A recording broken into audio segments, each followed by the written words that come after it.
Fish on Fridays. I'm Al McCauley, and every October 10th, the Catholic Church remembers a wonderful saint, a second career priest, a Jesuit priest named Francis Borgia, Saint Francis Borgia, and that's what I want to talk about today.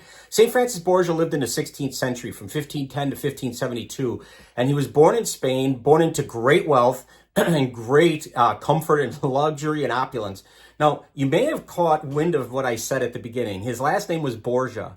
That name might be familiar to you because they were the second wealthiest family in all of Europe in the 16th century, only behind the Medici family. So the Borgias, you also might know because they've got a rather infamous past. His great-grandfather was Pope Alexander VI, Rodrigo Borgia, who I would say is arguably the worst pope we've ever had. Certainly the most corrupt pope we've ever had. We've had 267 popes in our history, and he's got to be arguably, like I said, the most corrupt, which I suppose goes to show you and prove that God can make good that even that which is evil. But so Rodrigo Borgia had several kids. You may be familiar with some of them, Cesare Borgia and Lucretia. But this is not about them and their corruption. This is about Francis Borgia, who was the exact opposite. He was, from the youngest age, he was drawn to his faith, to be a man of deep faith. In fact, when he was a young man, he wanted to be a monk. But his family steered him toward more diplomatic things, more family-centered business, if you will. And he was a wonderful speaker, an intelligent man. So he was just a natural diplomat, and he was somebody who was so gifted in that way that from an early age he was sent to the imperial court of the Spanish king instead of being a humble monk. And, because he was smart, because he was tactful, he was able to go on many, many diplomatic missions for the king. He represented the king, and he served in many roles in the court because of his gifts. Now, there's something that's going to happen to him, though, not really happen to him, but something he's going to witness, and it's going to be the death of Queen Isabella of Spain. She's going to die in 1504, and he's going to see her body, her decomposed corpse. Now, he had loved Queen Isabella and thought she was beautiful. In fact, he thought she was the most beautiful woman he had ever seen. And he was so taken aback by looking at her corpse and realizing that this life is fleeting, that we're all going to decay and die and look ugly, if you will, in death. And so it really, something snapped in him about that. And it was right about this time his wife is going to pass away. He got married and his wife is going to die. And after that, he realized, I can't mess around anymore with these worldly pursuits.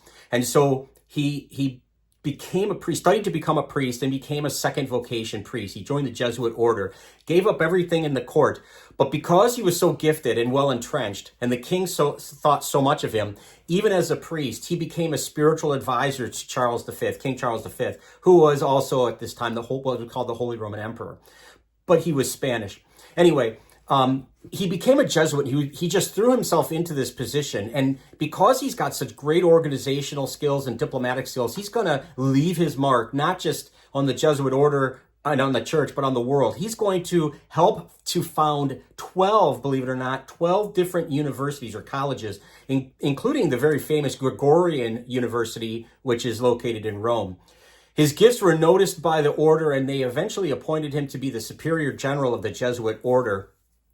And during this time, he's going to go on not just to establish universities, places of higher learning, he's going to establish missions in faraway places like Peru and Mexico, and in the United States, in Florida.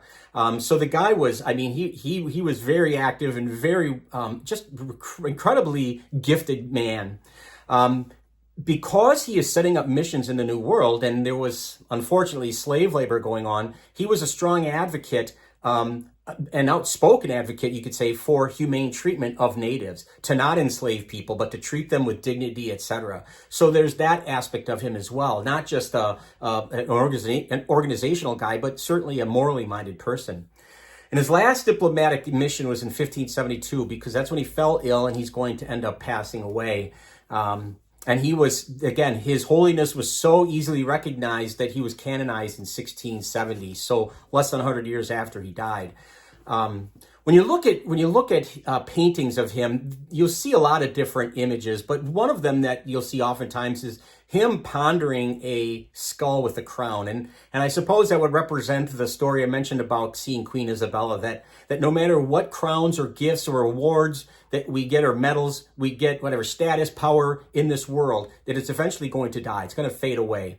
And so that we need to look at the next life. We have to keep our minds fixed on Christ and on heaven.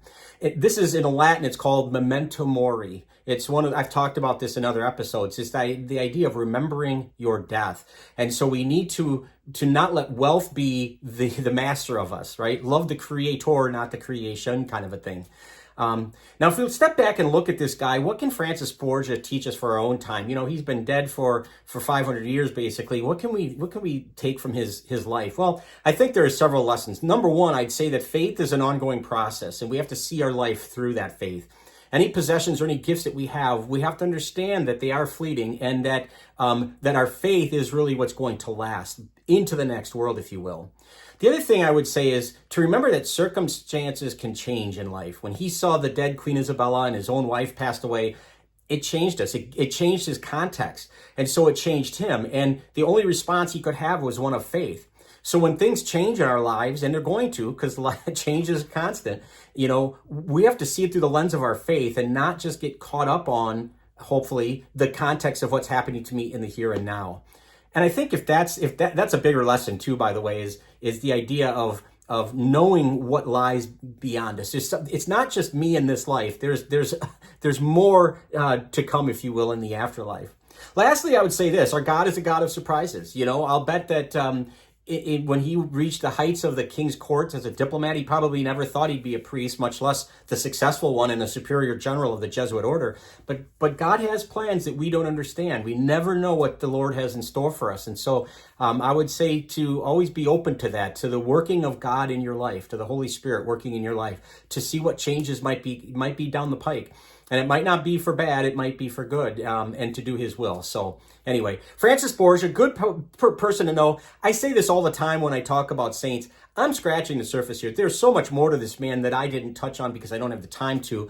But, you know, if you like this and you want to investigate further, I encourage you to do that. If you'd like to share this content, feel free to do that. We would love it if you would subscribe to our YouTube channel or follow us on Facebook. But either way, we hope you will keep tuning in every Friday for Fish on Fridays.